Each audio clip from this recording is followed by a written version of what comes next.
அனைவருக்கும் வணக்கம். கிருஷோபா அகாடமிலேருந்து நான் உங்கள் ராஜுங்க. ஓகே, இந்த வீடியோ பதிவில் நம்ம எதை பற்றி பார்க்க போகிறோம் அப்படின்னா, அகர முதலி 7th யூனிட்டில் அகர முதலி அப்படிங்கிற ஒரு டாபிக் இருக்குது. அதை சார்ந்த சில விஷயத்தை தான் நம்ம இப்போ பார்க்க போகிறோம். சரிங்களா? ஓகே, ஃபஸ்ட்டு அகர முதலினா என்ன அப்படின்னா, அகராதி அப்படிங்கிறது தான் ஃபஸ்ட்டு இருந்தது. அதாவது அகரம் ப்ளஸ் ஆதி. ஆதி அப்படிங்கிற சொல்லு வட சொல் அப்படிங்கிறதுனால தேவநாய பாவனர் அகர முதலி அப்படின்ட்டு மாற்றி கொண்டு வந்திருக்காரு. சரிங்களா? இதுதான் அகராதி அப்படிங்கிறது அகர முதலியாக மாறின விஷயம். சரிங்களா? அடுத்தது திருமந்திரத்தில், அதாவது திருமூலர் எழுதிய திருமந்திரத்தில் தான் இந்த அகராதி என்னும் சொல் முதலாக இடம் பெற்றுள்ளது. சரிங்களா? இதே அகராதி அப்படிங்கிற சொல்லு பார்த்திங்கன்னா நிகண்டுகளில் ஒன்றான நிறைய நிகண்டு இருக்குது. அதில் ஒன்று அகராதி நிகண்டு அப்படின்னு இருக்குது. இந்த அகராதி என்கிற சொல்லு அடைமொழியாக வந்தது அப்படின்னா இந்த அகராதி நிகண்டு மட்டும்தான். இதில் பார்த்திங்கன்னா முதல் எழுத்துக்கள் மட்டும் அகர வரிசையில் இருக்கும். இன்னொன்று நிகண்டில் பெரும்பாலான இடத்த சொற்பொருள் துறை நூல்கள் அப்படின்னு நிகண்டுகளை தான் சொல்லுவோம். ஓகேங்களா? ஆக்சுவலாக நிகண்டு அப்படின்னா அது ஒரு வட சொல். அதனுடைய தமிழ் சொல் அப்படிங்கிறதுக்கு, அதாவது தமிழ் சொல்ல என்னன்னு சொல்லுவாங்கன்னா சொற்றொகை அப்படின்னு சொல்லுவாங்க. நிகண்டுக்கு உண்டான தமிழ் சொல் அப்படிங்கிறது சொற்றொகை. இதே நிகண்டில் நிறைய நிகண்டு இருக்குது. திவாகர நிகண்டு, பிங்கள நிகண்டு, சூடாமணி நிகண்டு அப்படின்னு நிறைய நிகண்டு இருக்குது. ஒவ்வொரு நிகண்டும் யார் எழுதியிருக்காங்க அப்படின்னா, இப்போ திவாகர நிகண்டு அப்படின்னா திவாகரர் அதுலேயே மென்ஷன் ஆன மாதிரி வரும். பிங்கள நிகண்டு அப்படின்னா பிங்களர். சூடாமணி நிகண்டை எழுதுனது யார் அப்படின்னா மண்டல புருடர். ஓகேங்களா? இந்த நிகண்டில் இது ஆல்ரெடி ப்ரீவியஸில் கேட்டாங்க. இந்த கொஸ்டின் என்னென்னா, நிகண்டுகளில் மிகவும் பழமையானது அப்படின்னா சேந்தன் திவாகரம். அது எழுதியது யாருன்னா திவாகரர். இதே நிகண்டுகளில் மிகவும் சிறப்பானது அப்படின்னு கேட்டாங்கன்னா சூடாமணி நிகண்டு. அதை எழுதுனது யார்? மண்டல புருடர். ஓகேங்களா? இது இல்லாமல் அகராதி நிகண்டை எழுதுனது யார் அப்படின்னா சிதம்பர ரேவண சித்தர். ஓகேங்களா? கயாதர நிகண்டுன்னு ஒன்று இருக்குது. அதனை எழுதுறது கயாதரர். உரிச்சொல் நிகண்டு அப்படின்னு ஒன்று இருக்குது. அதை எழுதுனது காங்கேயர். இதுதான் நிகண்டுக்கு உண்டான பேஸ் பாயிண்ட்டு. ஓகேங்களா? அடுத்தது இந்த அகர முதலில் சதுர் அகராதி அப்படிங்கிற ஒரு டாப்பிக்கே இருக்குது. முதல்ல சதுர் அகராதி அப்படின்னா சதுர் ப்ளஸ் அகராதி. அதாவது சதுர் அப்படின்னா 4ன்னு அர்த்தம். இதில் 4 வகையான பொருள் விளக்கம் இருக்குது. என்ன அப்படின்னா பெயர், பொருள், தொகை, தொடை அப்படின்ட்டு இருக்குது. ஆக்சுவலாக இது லைனாக தான் நம்ம படிக்கணும், எழுதவும் செய்யணும். வேணால் கொஸ்டின் கேட்பாங்க. அதாவது சதுர் என்பதற்கு உண்டான 4 வகை பொருள்களை வரிசைப்படுத்தி எழுதுக அப்படின்னு கேட்பாங்க. அப்போ நீங்கள் எழுதும்போது பெயர், பொருள், தொகை, தொடை அப்படிங்கிற வரிசை பிரகாரம் தான் இதை எழுதணும், படிக்கணும். சரிங்களா? அடுத்தது இந்த சதுர் அகராதியை, அதாவது தமிழில் தோன்றிய முதல் அகர முதலி அப்படின்னு கேட்டாங்கன்னா சதுர் அகராதி தான். அதை யார் தொகுத்தாங்க அப்படின்னா வீரமாமுனிவர். தமிழில் தோன்றிய முதல் அகர முதலி சதுர் அகராதி. அதை யாரை தொகுத்தாங்க அப்படின்னா வீரமாமுனிவர். எப்போ தொகுத்தார் அப்படின்னா 1732. இது இல்லாமல் வீரமாமுனிவர் பார்த்திங்கன்னா தமிழ் லத்தீன் அகராதி அப்படின்ட்டு ஒரு அகராதி எழுதியிருக்காரு. அதையே அப்படியே திருப்பி போட்டு லத்தீன் தமிழ் அகராதி, தமிழ் பிரெஞ்சு அகராதி, பிரெஞ்சு தமிழ் அகராதி, இந்த மாதிரி நிறைய அகர முதலிகளை இவர் உருவாக்கியிருக்கார். ஓகேங்களா?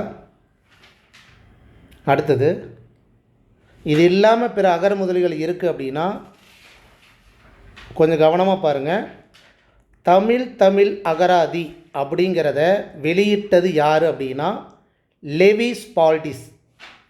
இதே தமிழ் அகர முதலிய தொகுத்து தமிழ்நாட்டு பாடநூல் நிறுவனத்தால் வெளியிடப்பட்டது யாரால் அப்படின்னா மு. சண்முகம். ஓகேங்களா? தமிழ் அகராதி தான், ஆனால் வெளியிட்டது யார் அப்படின்னா லெவி ஸ்பால்டிஸ். இதே தமிழ்நாட்டு பாடநூல் நிறுவனத்தால் தொகுக்கப்பட்டு வெளியிட்டவர் யார் அப்படின்னா மு. சண்முகம். அடுத்தது தமிழ் பேரகராதி. தமிழ் அகராதி வேறு, தமிழ் பேரகராதி வேறு. தமிழ் பேரகராதியை தொகுத்து வெளியிட்டவர் யாருன்னா குப்புசாமி. படங்களுடன் கூடிய ஒரு அகரமுதலியை வெளியிட்டவர் யார் அப்படின்னா ராமநாதன். படனாவே ராமநாதன் அப்படின்னு ஞாபகம் வச்சுக்கோங்க. இந்த ராமநாதனை ஞாபகம் வைக்கும்போது இன்னொன்னையும் ஞாபகம் வச்சுக்கோங்க, 20ஆம் நூற்றாண்டு தமிழ் அகராதி அப்படிங்கிறத ஞாபகம் வச்சுக்கோங்க. 20ஆம் நூற்றாண்டு தமிழ் அகராதியை வெளியிட்டவர் ராமநாதன் தான். ஓகேங்களா? அடுத்தது இப்போ தமிழ் அகராதியை பார்த்துட்டோம். இப்போ தமிழ் ஆங்கில அகராதியை பார்க்குறோம். இதே பாருங்கள், தமிழ் ஆங்கில அகராதி மட்டும் எழுதுனது யார் அப்படின்னா, வெளியிட்டது யார் அப்படின்னா பெப்ரீசியஸ். தமிழ் ஆங்கில அகராதியை வெளியிட்டது பெப்ரீசியஸ். இதே தமிழ் ஆங்கில பேரகராதியை தொகுத்து வெளியிட்டது வின்சுலோ. புரியுதுங்களா? தமிழ் ஆங்கில அகராதி, இது பேரகராதி. அடுத்தது தமிழ் சொல்லகராதி அப்படின்ட்டு நிறைய அகரமுதலி இருக்குது. அதில் தற்கால தமிழ் சொல்லகராதி அப்படின்ட்டு வெளியிட்டது யார் அப்படின்னா பவானந்தர். அவர் மதுரை தமிழ் பேரகராதி அப்படிங்கிற அகரமுதலையும் வெளியிட்டிருக்கார். தற்கால தமிழ் சொல்லகராதி பவானந்தர். வெறும் தமிழ் சொல்லகராதியை மட்டும் வெளியிட்டது யார் அப்படின்னா யாழ்ப்பாணம் கதிரைவேலனார். புரியுதுங்களா? தமிழ் சொல்லகராதியை மட்டும் வெளியிட்டது யார் அப்படின்னா யாழ்ப்பாணம் கதிரைவேலனார். இதை சங்க அகராதின்னு கூட சொல்லுவாங்க. ஓகேங்களா? ஓகே, இப்போ தமிழ் சொல்லகராதி பார்த்துட்டோமா? அடுத்தது தமிழ் சொல் பிறப்பியல் ஒப்பியல் அகராதி. இதை யார் வெளியிட்டாங்க அப்படின்னா ஞானப்பிரகாச அடிகள். திராவிடம் அப்படின்னு வந்தாவே பரோ எமினோ அப்படின்னு ஞாபகம் வச்சுக்கோங்க. திராவிட சொல் பிறப்பியல் அகராதி எழுதுனது யார், வெளியிட்டது யாருன்னா பரோ எமினோ. இந்த ரெண்டு பேருமே. பழமொழி அப்படின்னா பெர்சிவல். ஓகேங்களா? இது எல்லாமே இந்த 8th ஓல்டு புக்கு 11th சிறப்பு தமிழில் இருக்கிற அகரமுதலிக்கு உண்டான டாபிக் உண்டான விஷயந்தான். சரி, ரைட். இது இல்லாமல் 20ஆம் நூற்றாண்டுனா கன்ஃபியூஸ் ஆகிக்காதீங்க. 20ஆம் நூற்றாண்டை விட்டுட்டு மிகப்பெரிய அகரமுதலி அப்படின்னா அது தமிழ் லெக்சிகன். ஓகேங்களா? தமிழ் லெக்சிகன். அது எந்த பல்கலைக்கழகத்தால் வந்தது அப்படிங்கிற மாதிரி கேட்டாங்கன்னா சென்னை பல்கலைக்கழக அகராதின்னு ஞாபகம் வச்சுக்கோங்க. 20ஆம் நூற்றாண்டில் வெளிவந்த மிகப்பெரிய அகரமுதலி தமிழ் லெக்சிகன் என்னும் பெயரில் தான் வந்திருக்கு. ஓகேங்களா? அது ஒரு 6 தொகுதிகளாக வெளியே வந்திருக்கு. ஓகே, அடுத்தது இப்போ முதல் அகரமுதலியை பார்த்துட்டோம். எது? வீரமாமுனிவர் எழுதிய முதல் அகரமுதலின்ட்டு. அடுத்தது இரண்டாவது அகரமுதலி.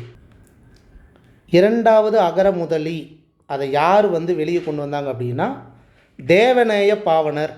அவரோட செந்தமிழ் சொல் பிறப்பியல் அகரமுதலி அப்படின்னு சொல்லுவாங்க. சரிங்களா?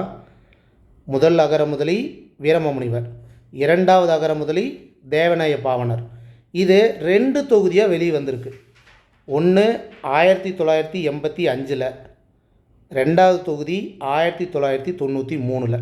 அவ்வளவுதான். இது இல்லாமல் லேட்டஸ்ட்டாக பார்த்திங்கன்னா கம்ப்யூட்டர் உதவியோட ஒரு தமிழ் அகராதி வெளிவந்தது. அதுக்கு பேர் கிரியா அப்படின்னு சொல்லுவாங்க. கிரியாவின் தற்கால தமிழ் அகராதி முதலில் முழுமையான கணினி உதவியுடன் உருவாக்கப்பட்டு வெளிவந்தது. அவ்வளோதான். சரிங்களா? இது இல்லாமல் அகரமுதலிலேயே லாஸ்ட் ப்ரீவியஸில் கேட்ட கொஸ்டின் தான், தமிழ் கலை களஞ்சியங்களின் முன்னோடி அப்படின்ட்டு என்ன சொல்லுவாங்கன்னா அபிதான கோஷம். தமிழ் கலை களஞ்சியங்களின் முன்னோடி அப்படின்னு சொல்கிறது அபிதான கோஷம். அடுத்தது இலக்கிய செய்திகளோடு அறிவியல் துறை பொருள்களையும் சேர்த்து விளக்கம் தந்து வெளியிடப்பட்ட அகரமுதலி எது அப்படின்னு கேட்டால், இலக்கிய செய்தியோடு அறிவியல் துறை பொருள்களையும் சேர்த்து வெளியிடப்பட்ட அகரமுதலி எது அப்படின்னு கேட்டால் அபிதான சிந்தாமணி. ஓகேங்களா? இது யார் தொகுத்தாங்க? சிங்காரவேலனார். ஓகே, இது இலக்கிய செய்தி ப்ளஸ் அறிவியல் துறை. இதே அறிவியல் சார்ந்த கலைச்சொல் அப்படின்னு ஞாபகம் வச்சுக்கோங்க. அறிவியல் சார்ந்த கலைச்சொல் உண்டான அகர முதலை வெளியிட்டது யார் அப்படின்னா மணவை முஸ்தபா. ஓகேங்களா? மணவை முஸ்தபா. இது 1991 அப்போ தான் வெளிவந்திருக்கு. இது இல்லாமல் பாரதிதாசன் வந்து அகர முதலியை பற்றி ஒரு 4 வரி எழுதியிருக்கார். என்னென்னா, அகர முதலி ஒன்றை நாளும் படித்து வருவாய், நிகரில்லாத சொற்கள் நினைவில் நன்கு பெறுவாய். அகர முதலி ஒன்றை நாளும் படித்து வருவாய், நிகரில்லாத சொற்கள் நினைவில் நன்கு பெறுவாய். இந்த வரியை எழுதியது யாருன்னு கேட்குறதுக்கு வாய்ப்பு இருக்குது. சரிங்களா? யார்? பாரதிதாசன். ஓகேங்களா? ஓகே. இப்போ இதை சார்ந்து கொஸ்டின் எப்படி கேட்டிருக்காங்க அப்படிங்கிறத பார்ப்போம். ஒரு 5-6 கொஸ்டின் எடுத்து வந்திருக்கேன் பாருங்கள். தமிழ் ஆங்கில பேரகராதி என்பதை வெளியிட்டவர் யாருன்னு கேட்குறாங்க. தமிழ் ஆங்கில பேரகராதினா வின்சுலோ. அடுத்த கொஸ்டின், சமண முனிவர்கள் தமிழுக்கு அளித்த அருங்கொடை. சமண முனிவர்கள் தமிழுக்கு அளித்த அருங்கொடை அப்படின்னா என்ன சொல்லுவோம்? நிகண்டுகள். அடுத்தது, இலக்கிய செய்திகளோடு அறிவியல் துறை பொருள்களையும் முதலாக விளக்கம் தந்து வெளிவந்த அகர முதலி எது? அபிதான சிந்தாமணி. இதே அறிவியல் சார்ந்த கலைச்சொல் அப்படின்னு வந்தால் தான் மணவை முஸ்தபா. அடுத்தது, 20ஆம் நூற்றாண்டில் வெளிவந்த மிகப்பெரிய அகராதி அகர முதலி அப்படின்னா தமிழ் லெக்சிகன் அந்த பேரில் தான் வெளிவந்திருக்கு. எந்த பல்கலைக்கழகம் அப்படின்னு கேட்டால் வேணால் சென்னை பல்கலைக்கழக அகராதின்னு ஞாபகம் வச்சுக்கோங்க. அடுத்தது, தமிழ் சொல் அகராதி யாரால் வெளியிடப்பட்டது? தமிழ் சொல் அகராதி யாரால் வெளியிடப்பட்டதுன்னா யாழ்ப்பாணம் கதிரை வேலனார். ஓகேங்களா? தமிழ் கலைக்களஞ்சியங்களின் முன்னோடி எது? தமிழ் கலைக்களஞ்சியங்களின் முன்னோடின்னு சொல்கிறது அபிதான கோஷம். தமிழில் தோன்றிய முதல் அகர முதலி. முதல் அகர முதலி ஆக்சுவலாக வந்து சதுர் அகராதி. அதனுடைய ஆசிரியர் யார்? வீரமாமுனிவர். ஓகேங்களா? அடுத்தது, மதுரை தமிழ் பேரகராதி தற்கால தமிழ் சொல் அகராதி இந்த ரெண்டையுமே எழுதுனது யார்? பவானந்தர். புரியுதுங்களா? ஓகே.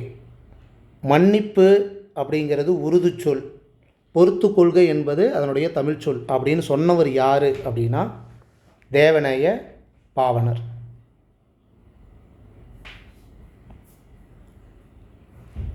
அகராதி என்ற சொல் அடைமொழியாக அமைந்துள்ள நிகண்டு.